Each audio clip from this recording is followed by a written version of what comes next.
There are scores of Palestinian writers, journalists, and photographers, many of whom have been killed in the Israeli attacks on Gaza, who are determined to make us see and feel the horror of this genocide. They, in the end, will vanquish the lies told by the killers.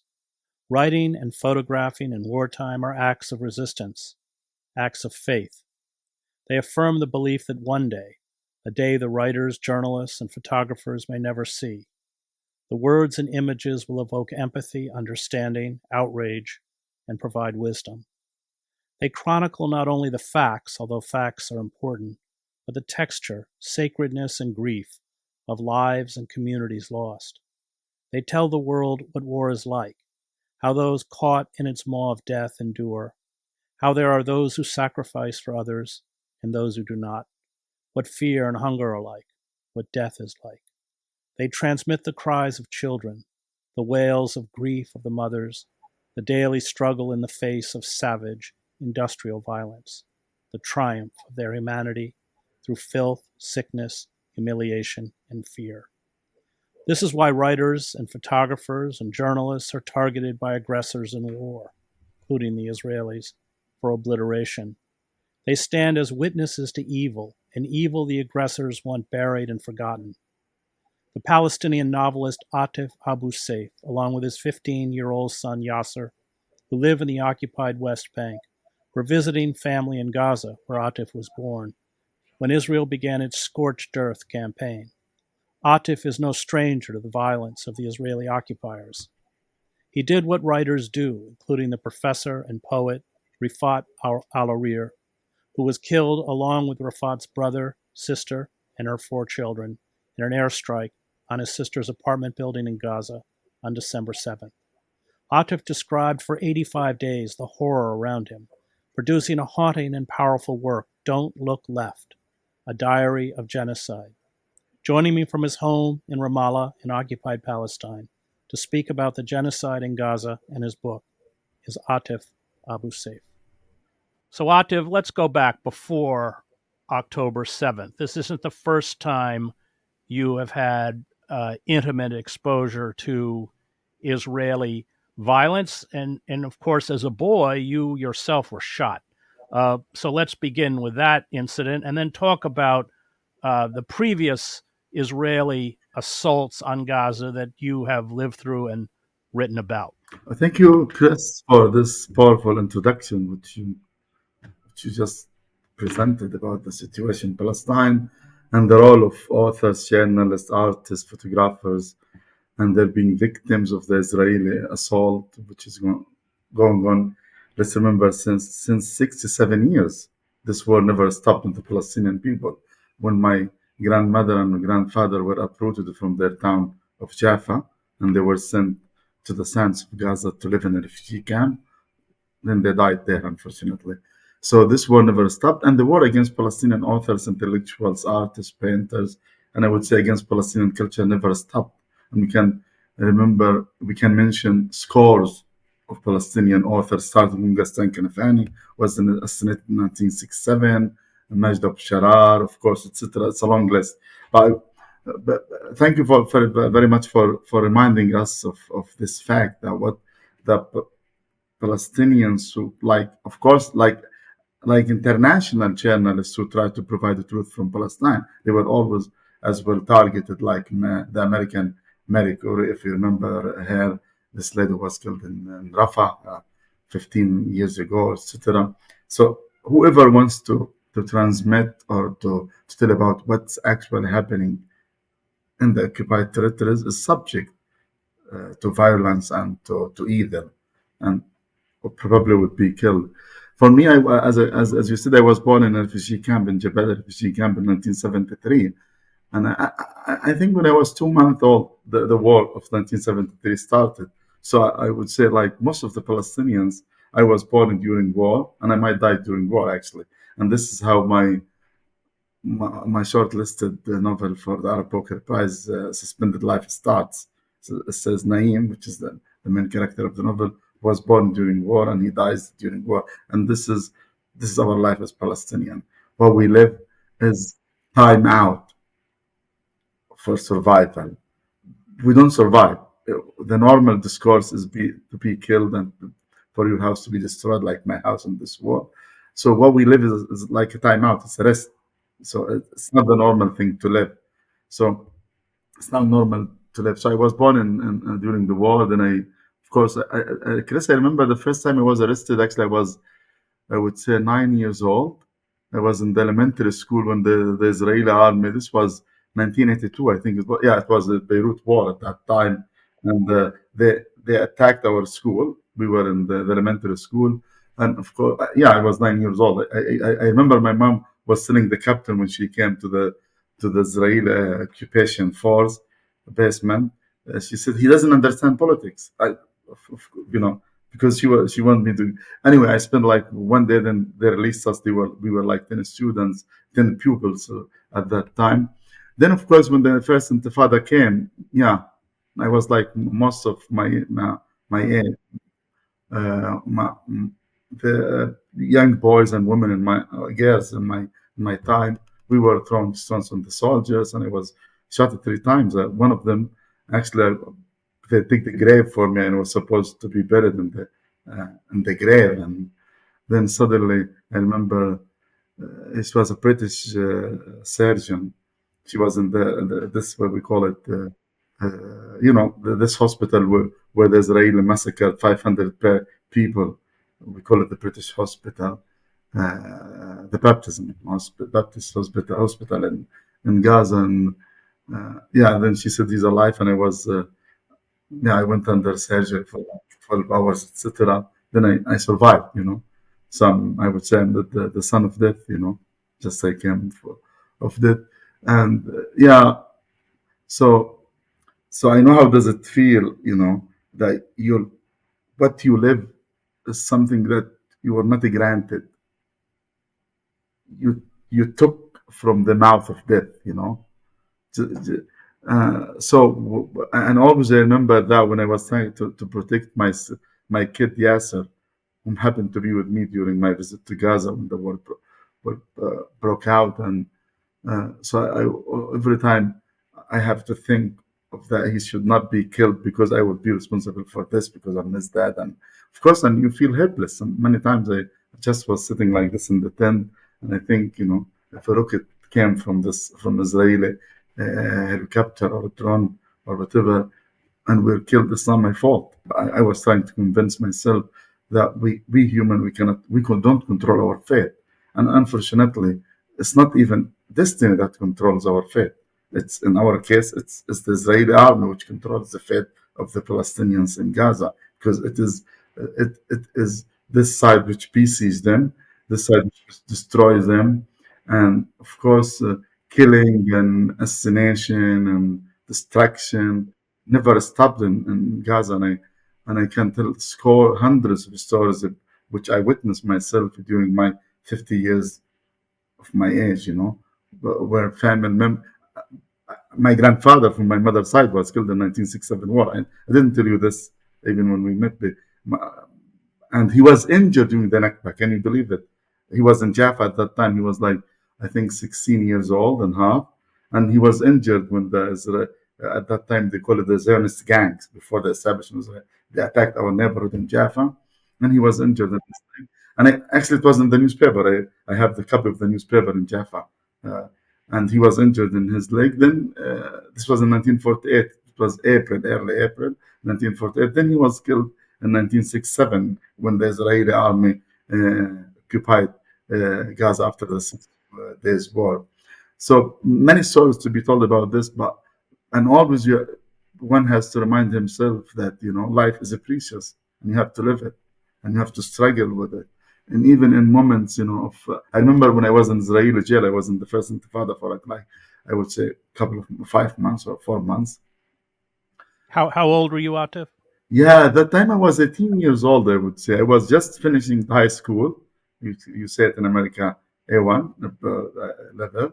And I wanted to join the university. Then anyway, I was sent to the Israeli jail in Nakab, which we call it Kitseot, they call it in Hebrew. And we call it Ansar 3. And it's always about narrative as well, struggle about narrative terms and terminology and reference. Anyway, but I wasn't At that time, I was in Israel in this jail, and my brother Naim, he was in Gaza Central Prison.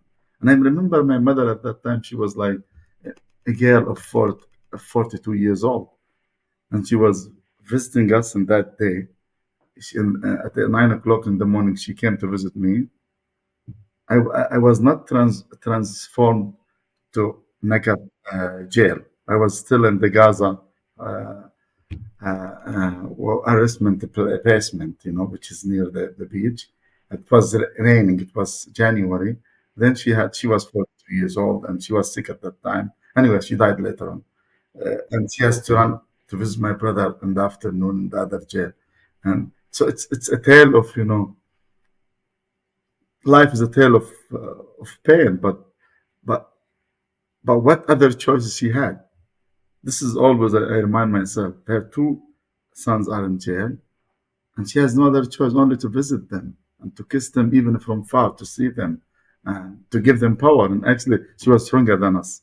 And she was telling us to stood fast, don't worry, you will be released. And I remember her statement. It's amazing. She said, "Listen, a prison is never built on anybody. It means, it's not like a grave when it's built, on you. So you will leave it at certain moment." And unfortunately, when my brother left it, she had already passed away, and she couldn't see him. And one of the stories about peace and war, if you want to talk about is that I remember her demonstrating in support of Oslo Accord. This was 1993 when they signed it. It was November, I don't, yeah, this before Arafat's arrival to Gaza, and she went happily demonstrating Oslo Accord. And I was at the university at that time. I was telling her, "Wow, you became very political activist." She said, "No, I support Oslo because it's going to release my son." And unfortunately, she died 2 years later without her son being released. And this can tell the whole story of the peace process, how it was disappointing for many Palestinians. And yeah, so our life is a life of searching for your life or for your this time out. Actually, the title of my book in Arabic goes "Time Out for Survival." You know, searching for this time out. You know, during the catastrophic war or the genocide which you live in, and it's the same story, unfortunately. And this is sad to say.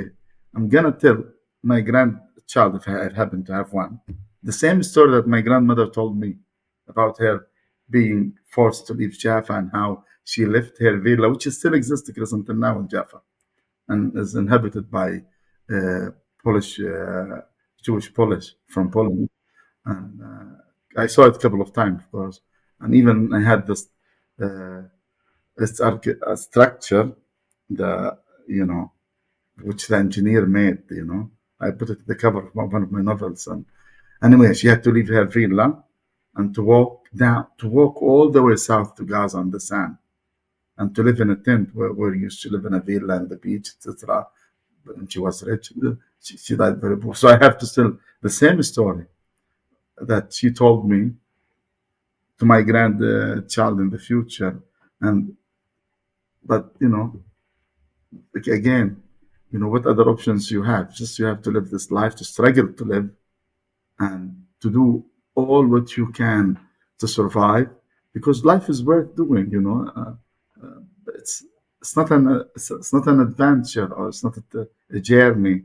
It's not an act, of course, like Shakespeare would say. We don't do our part and we leave the stage. It's just what we are made for. I want to talk before we talk about October 7th. This wasn't the first Israeli assault on Gaza that you endured and wrote about. You have a previous book, but I want you to talk a little bit about that assault. I think what was it, 2018, if I'm correct, because it and compare it to what's happening now. But let's talk about that first book that you did, where you, day by day you chronicle the relentless shelling, bombardment, and killing that Israel carried out. Yeah, but as I told you, I lived all the wars of Gaza. But and even the previous attacks, I was writing, but I never published them and I still have them. I hope they still exist somewhere in Gaza, But 2014 war, which was in the summer, 10 years ago, actually, to start like these days. And uh, it was very massive and very huge and very aggressive for us. We experienced many attacks, Israeli attacks, but at that time, it all happened all of a sudden, and the attacks took place everywhere. And the Israeli army invaded Gaza to the first time since Oslo Accord. They invaded the city from the south, from Wadi Gaza. The Valley of Gaza, we call it the Wadi. So, and I was writing daily.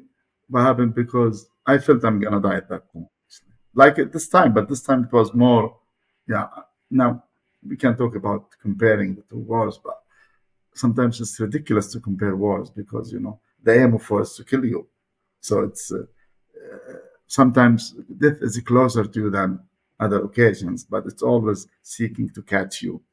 So, but 2014 war for us was the first massive war we attended, or we witnessed, or we experienced, and but but but the and we felt it's danger that we're going to die. I remember many times because at that time I was more engaged in. I was in the living in the refugee camp, Jabalia, where I was born, and yeah, at that time I can tell scores of stories where I I helped in rescuing some people, from death. Took them from the under the rappel, and many times I would carry a head without a body, but a hand without, it's awful. But and in many occasions, Chris, I was not sure if I'm alive or dead, especially when you carry dead bodies. And I remember one time I had to take a shower like 15 times or 12 times. At that time, we didn't have problem with electricity and water like we did in this war. Because this war, yeah, I think it was not a war. It was an elimination. Israel wanted to eliminate Gaza. So this, in the current war, genocide, they stopped water, electricity. And people, they don't talk about this, Chris, and even the press now. They don't say that it's now, in a couple of days, it will be 300 days for war. People, they don't say it's 300 days without electricity and water in Gaza, running water. But at that time, 2014, we had kind of, regular water supply. It will be kept for a couple of days, but we still have it. And we have electricity. So many times after washing myself like 12 times, I remember that, I remember the family name even. It was Balata family. They were living even near the graveyard of the camp, and we had to rush. And yeah, it was. Then I had the nightmares, and then I couldn't sleep because I saw the body, the hands, the shakes of the hair without head, like Baroque, I would carry it. Then in the night, I have to wake up. I'm not sure if I'm dead or alive. And I approached electricity and I wanted to touch it. So I said, if I'm alive, then, I will. Of course, I nearly did it. But then in the last minute, I said, yeah, but what if I died? If I'm alive, then I did.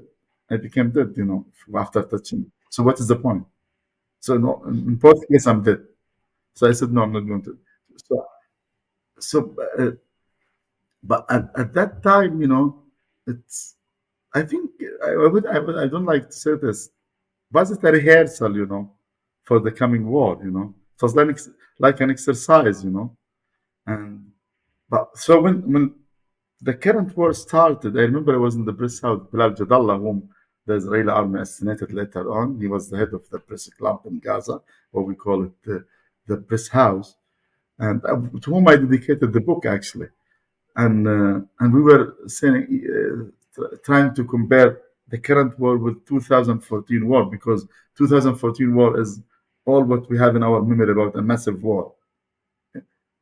Then, of course, Bilal at that time was dead, and I was my other friends. We were saying, listen, if this war doesn't stop on the 51st day, which is the length of the previous war, then this is different.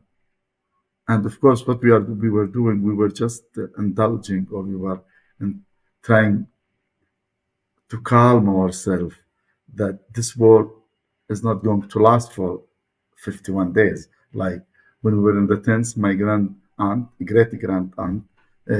aunt Noor, she would ask me, "Oh, do you think we're going to spend Ramadan here?" Because she doesn't want to spend Ramadan in the tent. And by the way, Noor, she lived her childhood in a tent, and she died, and she spent the last couple of months of her life in the tent, like my mother-in-law as well, who was born in 1948 in Magdal, in Ashkelon, and she was carried by her mom to Gaza, where she lived the first 3 years of her life in a tent. And unfortunately, she died in a tent. And I mentioned about her in my book, but she was not dead when I finished my book, when I left Gaza. So my great aunt would ask, "Oh, are we going to spend Ramadan here?"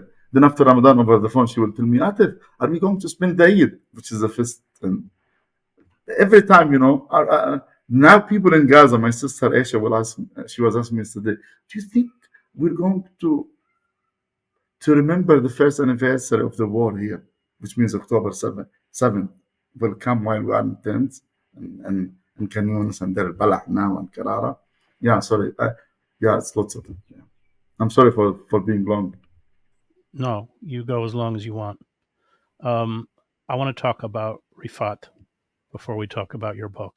I mean, he was clearly tracked and assassinated by the Israelis, along, of course, with his sister and her family. But just speak a little bit about him before we begin. Yeah. Yeah, I happen to know Rifat from this project, we're not numbers, which was the title of the project was taken from one of my articles in New York Times at that time, in 2014, or 2014. I was titling every day, and I think Rifat was reporting daily, as you know, from the Gaza, and he was very activist in telling the Palestinian truth simply. He was not exaggerating. He was not poetical like poets will do. Just he was doing it. He was writing in Electronic Intifada and another pieces about what happened to his neighbors and to his family members. And I think in one of his articles, even his mom was telling him, "Don't go don't speak on the press, because this is dangerous and you might be killed." And yeah, it's sad that we lose our voice, because it's not that the killer wants to hide his crime. He does. He doesn't want the future crimes to be heard of. So the assassination of Rifat, like assassination of Bilal Jadallah as well, the head of the press house in Gaza, who was transmitting news from Gaza in 5, 6 languages, not him, as the people working with him. Same thing, of course, with the other poets like Salim Nafar, and you talked about artists, writers, photographers, and etc. So, and Serena Barkley before, if you remember, in Jenin as well, she was assassinated.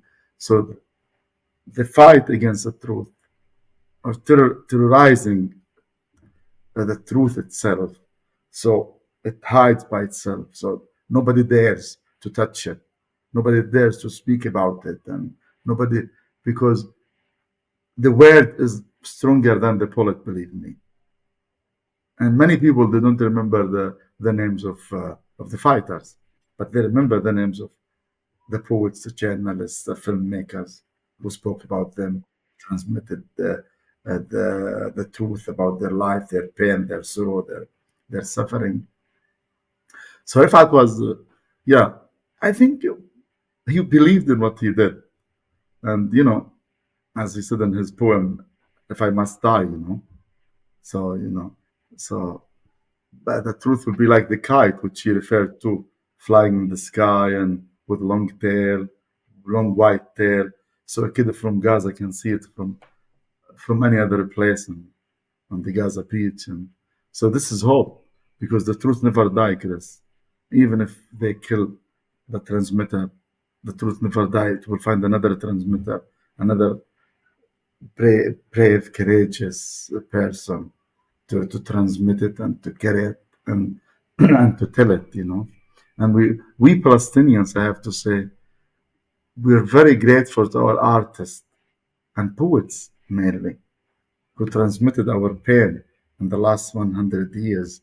And remember, it's not only the Israeli, even the British army was putting Palestinian poets in jail in the 20s and 30s, like Ibrahim Tukan and like Nuh Ibrahim, and those great poets of the 20s and 30s of the Palestinian of the Palestinian life in the 20s and 30s in Jaffa, Haifa, Safad, Nazareth. They were put in jail at that time. So always the truth, and it's not all the Israeli, all oppressors or killers, they kill the truth before killing.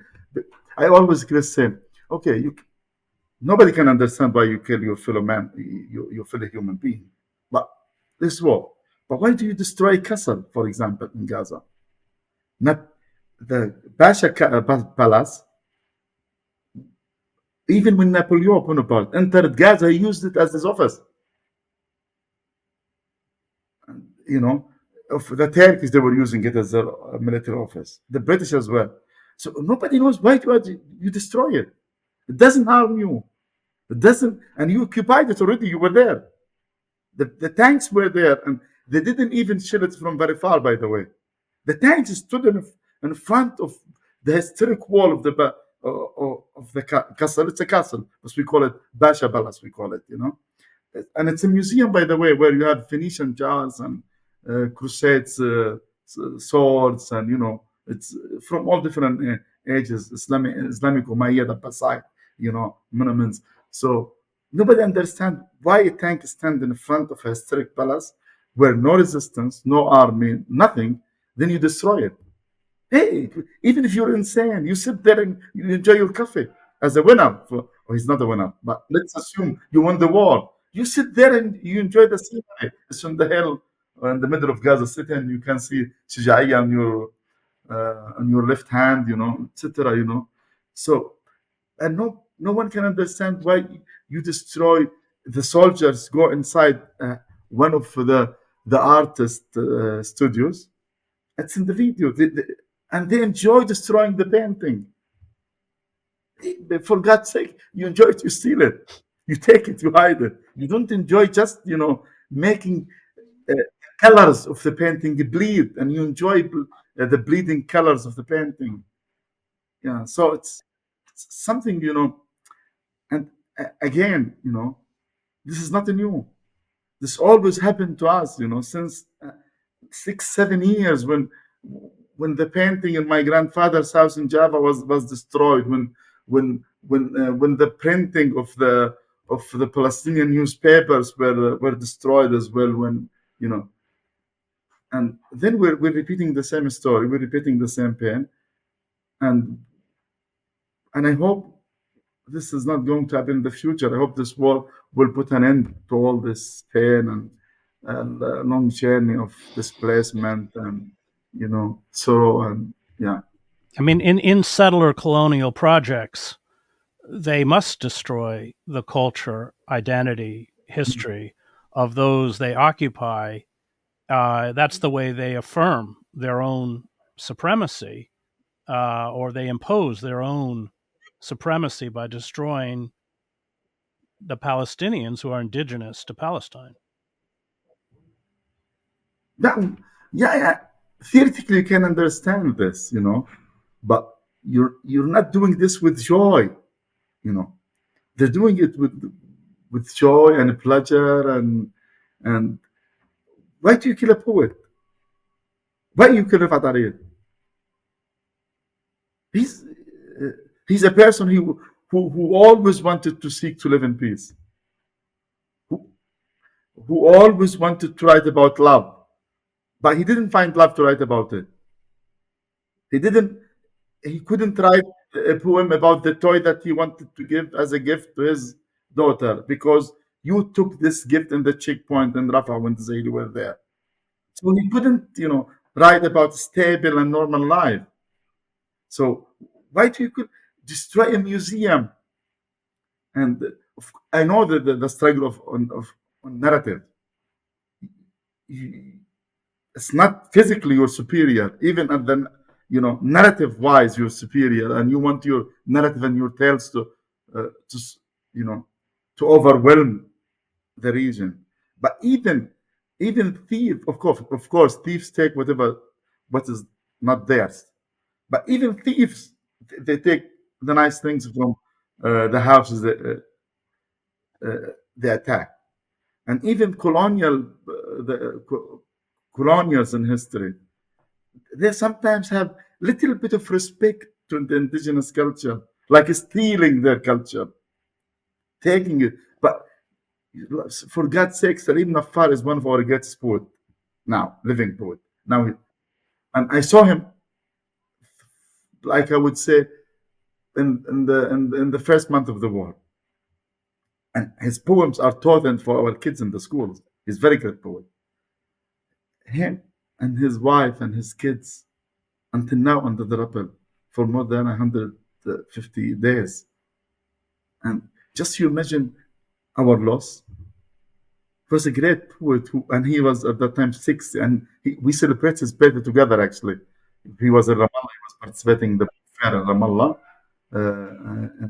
in September, last September. He's 60 still. So he could draw other 100 poems. And of course many young. The other day, by the way, like 21st, a young Palestinian poet, Bilal. His name is Bilal Akil. I wrote in my Facebook account. I put his. Uh, he was killed in his house and he wrote very nice.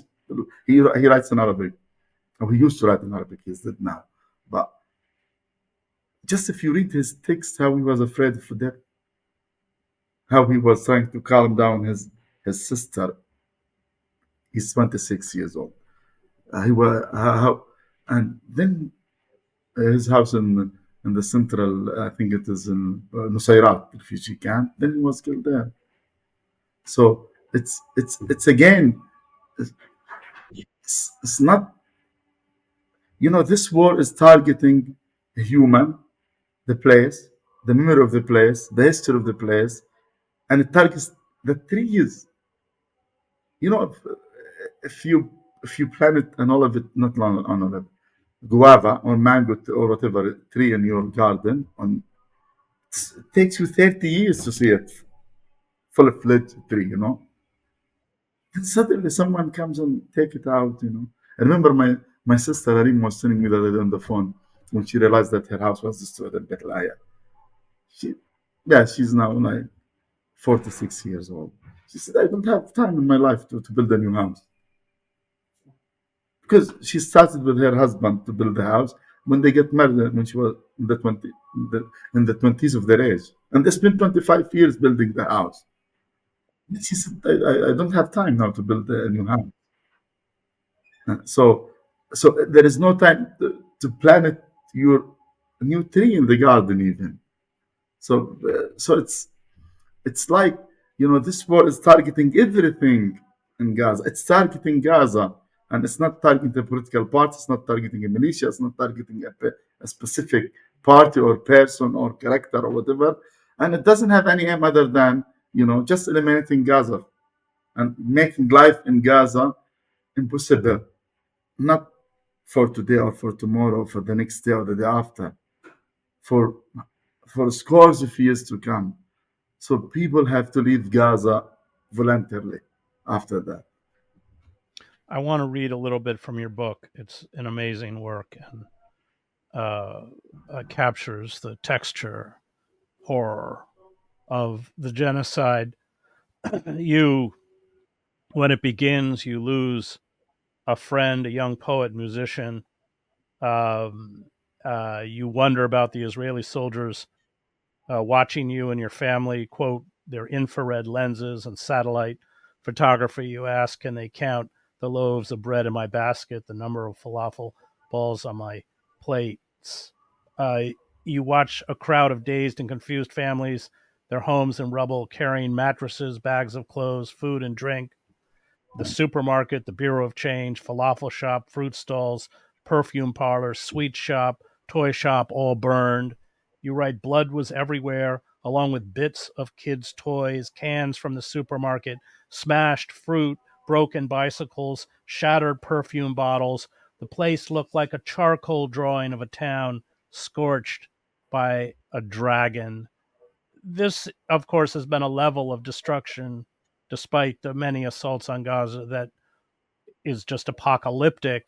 But talk about those first days. Did you realize at the beginning that this was different? Yeah, actually, it's funny. The war started while I was swimming in the beach. I remember that I didn't go to swim the whole summer, so I was with the yeah, I was visiting Gaza, which was a regular visit for me, where I visited my dad, who passed away by the way, Chris, during the war in mid-April. Unfortunately, because of lack of food and lack of medicine. And anyway, so I was visiting my dad and my sisters. Then we were supposed to celebrate the Palestinian Heritage Day, which is October 7th. And so I was there, yeah, in the morning. I have to go to the beach. I never swam in the beach. And so I went swimming in the beach, and the war started. And for us, I remember I was calling my brother-in-law, Ismail, saying, Ismail, get out of the water. We have to leave. It's war, I told him. It was 6:30 in the morning. He said, no, this is another escalation. And I remember I left him inside the water. He said, yeah, go, leave me. Because he lives nearby, in Bethlehem, near the beach. So when I left, I was driving with my brother, Muhammad. I think the policeman was asking us, what is happening? Nobody knew what is happening. And But of course, as the night falls and it gets very dark, we realize this is a different type of war. Because even back to 2014 war, it was not taking place in all the places at the same time. Gaza was targeted, I remember, 2014. Even 2008 war, Jabalia was targeted, then Gaza City, then Rafah, then Khan Yunis. But this war, everywhere, every single, I remember October 7 and October 8, the first 2 days of the war, shelling wherever, all over. You couldn't move. And I had to stay in the Briss house at that time because I was in the Rimali quarter during the day. Then I couldn't leave. So I had to sleep in the Briss house between the desks of, uh, of the journalist. And so, yeah, and from the beginning, it was realized to be a very hard war. But in the previous wars, Chris, people were displaced from their places, but people living in the peripheries, near the border, north border or eastern border, and they used to come to stay in the honorable schools in Jabalia refugee camp mainly. And we never dreamt of the army getting inside Jabalia, by the way. It's like even during the war, even we were after a month of the war, we said no, they will not be able to get, or they were not there, because this means killing. Because we couldn't believe that the killer can be this savage. We couldn't believe that any killer can be inhuman to this extent, to kill thousands of people to get to an overcrowded and inhabited places. So we couldn't believe that that this war we're going to be displaced. If you ask me, even after 2 or 3 weeks of the war, I say no, come on, just it's another war for us. But this tend to be not another war.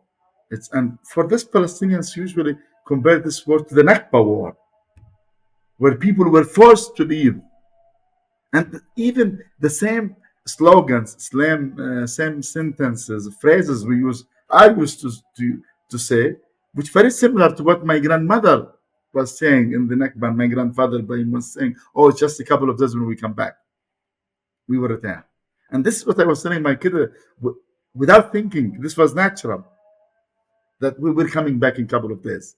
And this is what my grandmother and all the old ladies and old men were telling their kids in 1948. So the only comparable situation for the people was the Nakba itself. However, in one of my articles later on, I said, no, we should not compare Nakba to anything. Because in the Nakba, a political fact resulted afterward, which, the elimination of the Palestinian, I would say, statehood or entity and the establishment of another entity. So I said, we cannot compare Nakba to any other thing.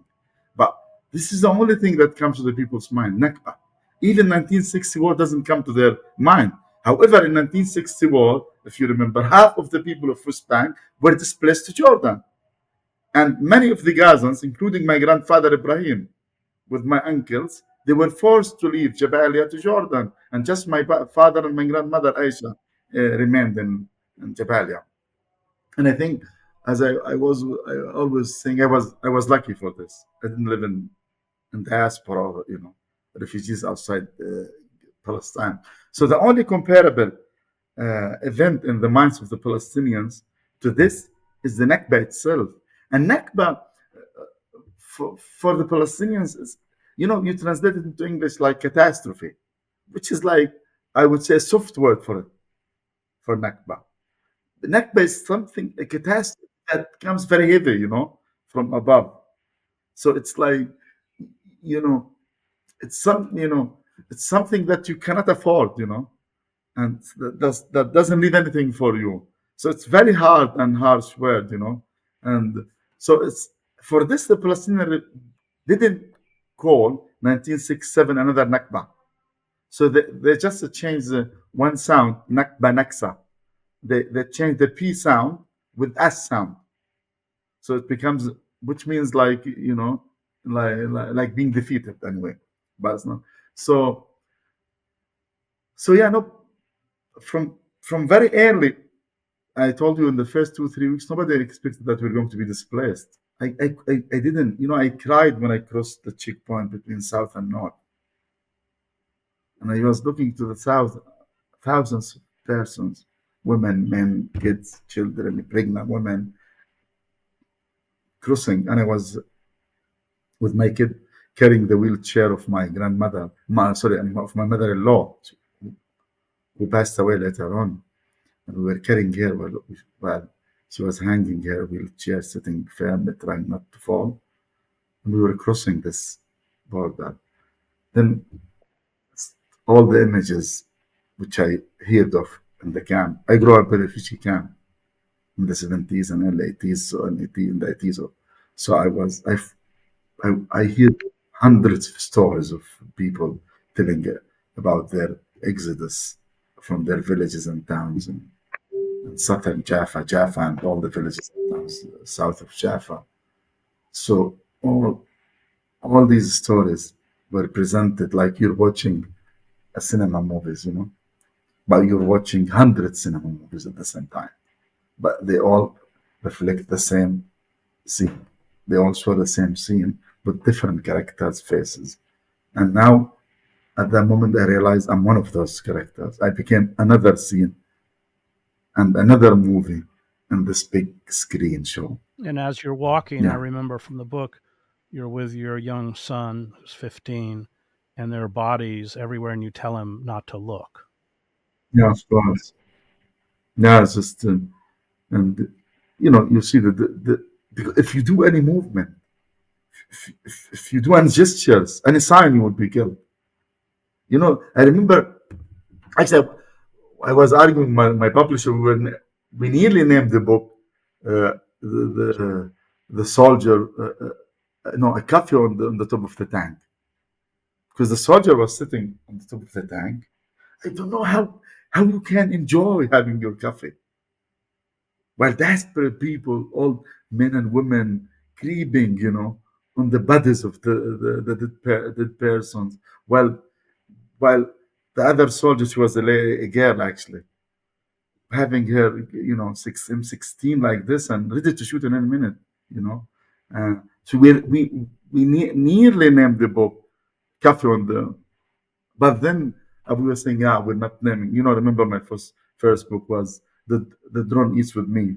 So we said we're not going to say the tank and the drone. So we have to discuss another title, but but but for this, you walk on those bodies and you don't want to be another dead as well. So I was telling my kid not to do any gesture, because the soldier from now then he will call, say, hey, you young man with a white t-shirt and glasses, long hair, jeans, trouser, come here. So of course you might find like in the same frame, or the cadre. If you take a cinema movie, you'll find like 5-6 person like this. But if the wrong person turn to the left of the soldier, he will shoot him. Can you believe it?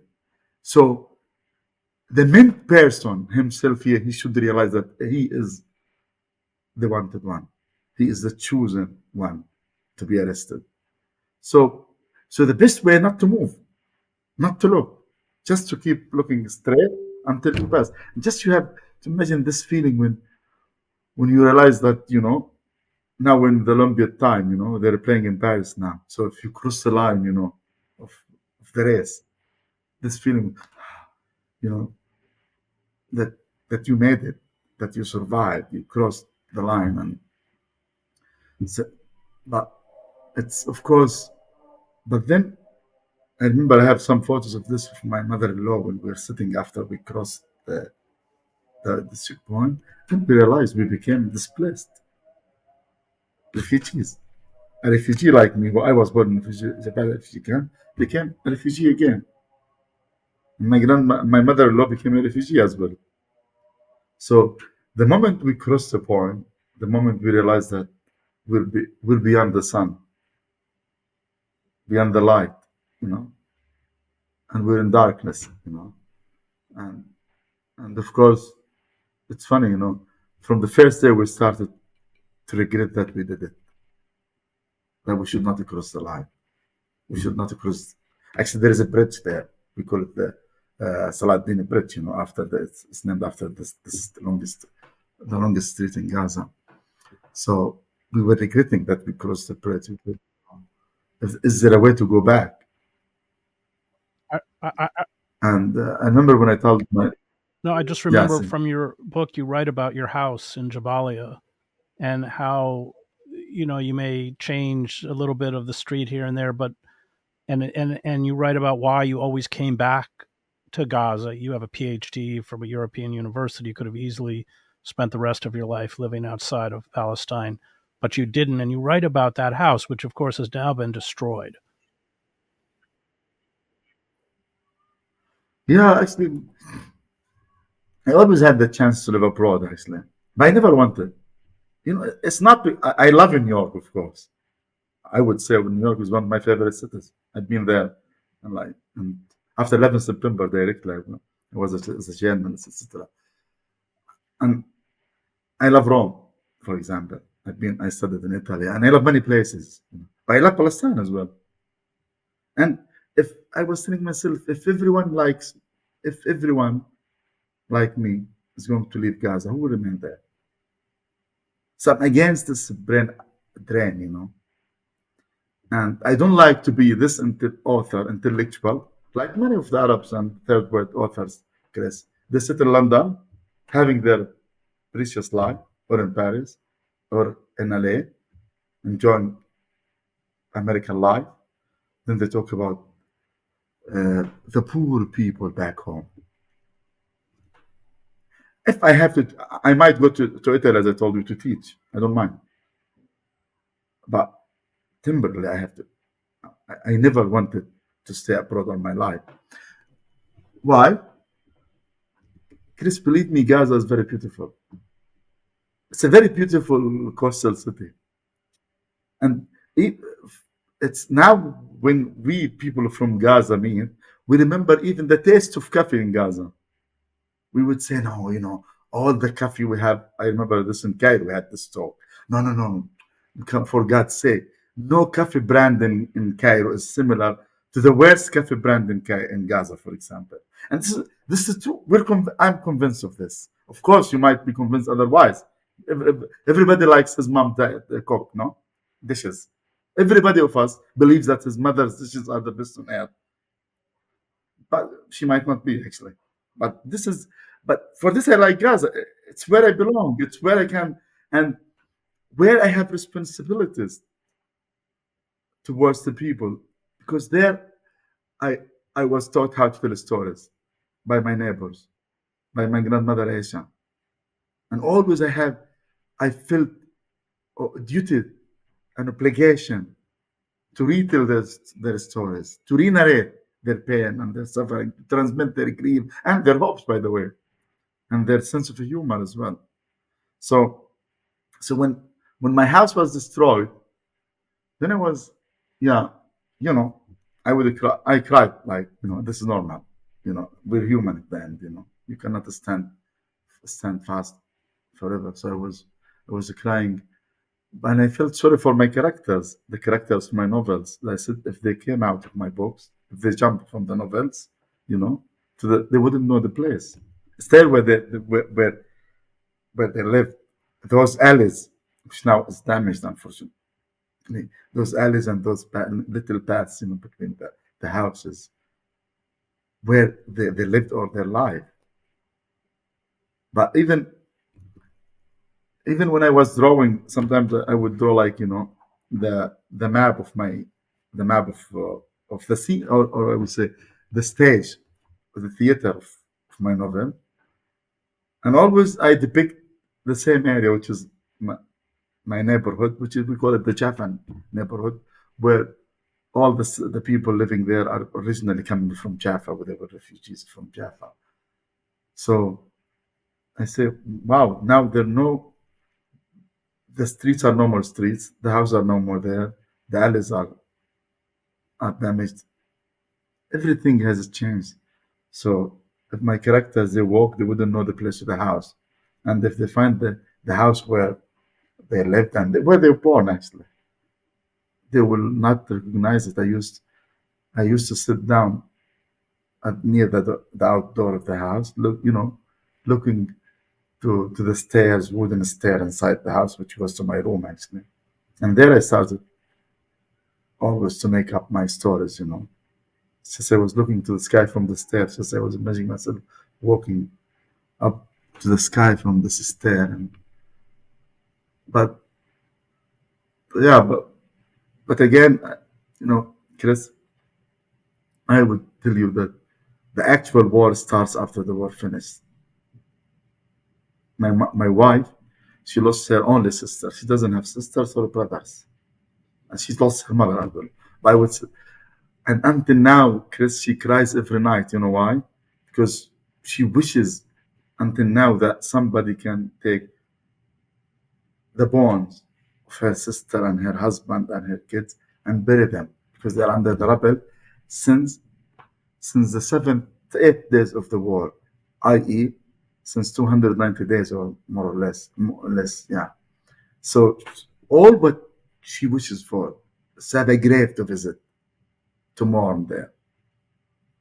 And so our sorrow even is postponed. Our pain is not given its duty.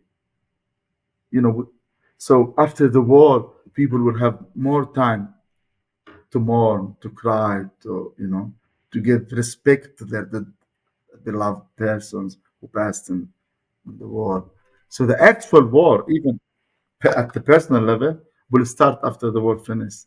And of course, just you think of my dad's children. They don't have a place to stay. Even those married, those girls and boys who are married, my dad's, they don't. Their houses were destroyed as well. So there is no place to go to. There is. So what the people of the north will do, Chris, they will carry their tents on their shoulder and they will walk to the north to sit them back again and to live near the rubble of and the debris of their houses. So this is a very long pain. And this is what I'm saying. The aim of this war is to eliminate life from Gaza, to make it something impossible, to make it costing and taxing your Not happiness, you'll never feel happy, but your future. So it's a war against the future as well. It's not, remember, we talked about the war against the past, the memory, the narrative, through culture, destroying monuments, sculptures, museums, killing authors, destroying libraries, uh, destroying the archive of Gaza municipality. It's not only against the past, it's against the future as well. To making the future something that will not come and will not exist for the So Gazans. Atif, you, as you mentioned, you lose your sister-in-law and her husband when their building is bombed. You're right, the bodies of their daughter and grandchild had already been retrieved. The only known survivor was Wissam, one of their other daughters, who had been taken to the ICU. Wissam had gone straight into surgery, where both of her legs and her right hand had been amputated. Her graduation ceremony from art college had taken place only the day before. She has to spend the rest of her life without legs, with one hand. And you visit her in the hospital, and she's barely awake. And after half an hour, she asks you, I'm dreaming, right? And you say, we are all in a dream. And she says, my dream is terrifying. Why? And you answer, all our dreams are terrifying. After 10 minutes of silence, she said, don't lie to me, uncle. In my dream, I don't have legs. It's true, isn't it? I have no legs. But you said, it's a dream, you tell her. I don't like this dream, uncle. And you write, I had to leave. For a long 10 minutes, I cried and cried, overwhelmed by the horrors of the past few days. I walked out of the hospital and found myself wandering the streets. I thought idly we could turn this city into a film set for war movies. And then when you go back to visit her, and there are no painkillers or sedatives, and she's racked in pain, she asks you for a lethal injection. And she tells you that Allah will forgive her. And you answer, but he will not forgive me, Wissam. And she answers, I'm going to ask him to on your behalf. I want you to talk a little bit about Wissam and that moment.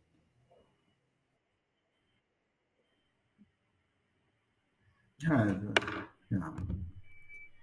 Wow. I never read the book after I I wrote it. know. I told you. I don't dare to read the text. I don't. And even when I did like talk about the book in Amman, Cairo, Rabat, in Morocco, my only condition was not to read part of the book because when they would ask you to read when it's about your book.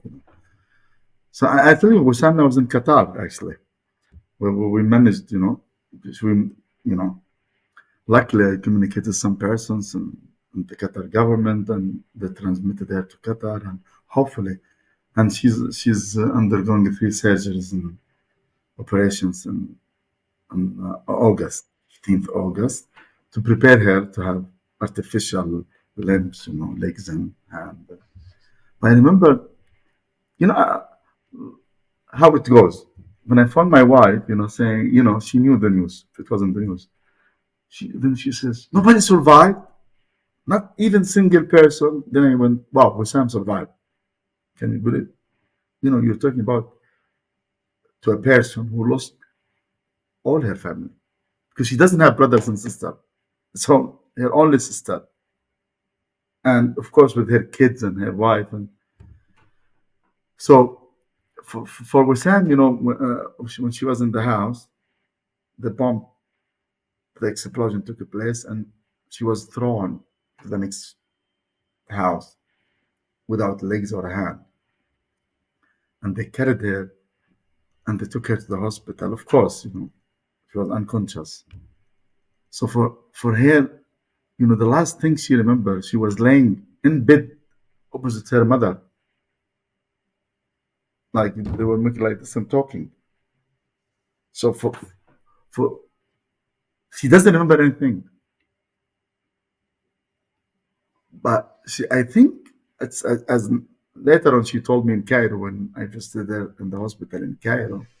that She realizes that when they carried her, she was with no legs, and she felt that her legs were amputated, and so for her it's like most of people, Chris. It's a nightmare.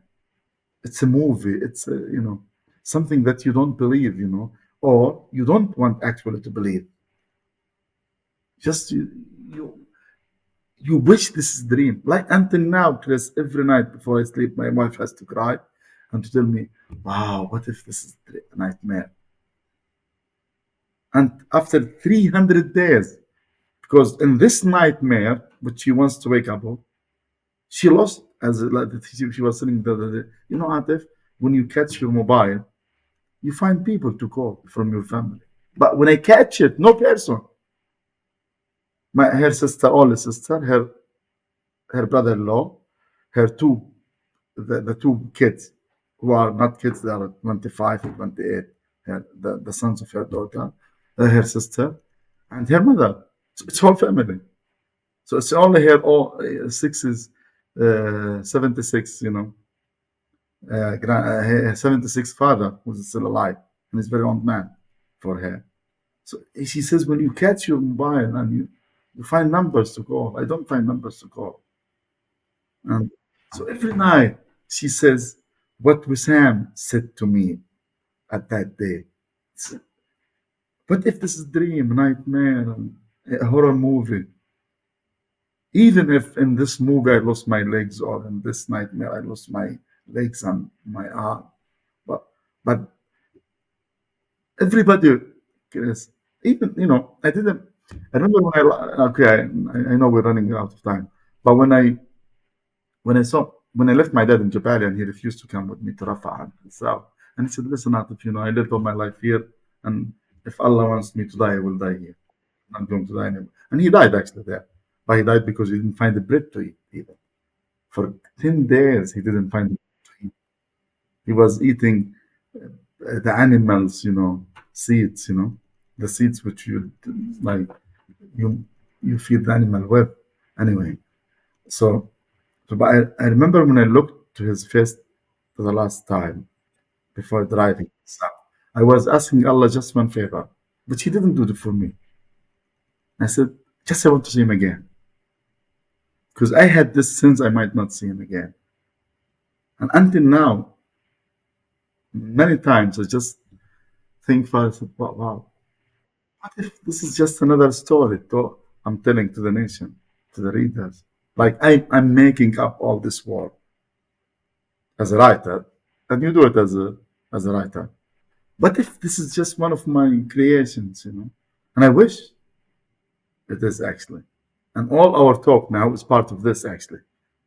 Is part of this fictitious universe or world which I make to tell about. Great. Yeah. Thank you, Atef. That was Atef Abu Saif. We were talking about his book, Yes. Don't Look Left, A Diary of Genocide. I want to thank Sophia, Diego, Thomas, and Max, who produced the show. You can find me at chrishedges.substack.com.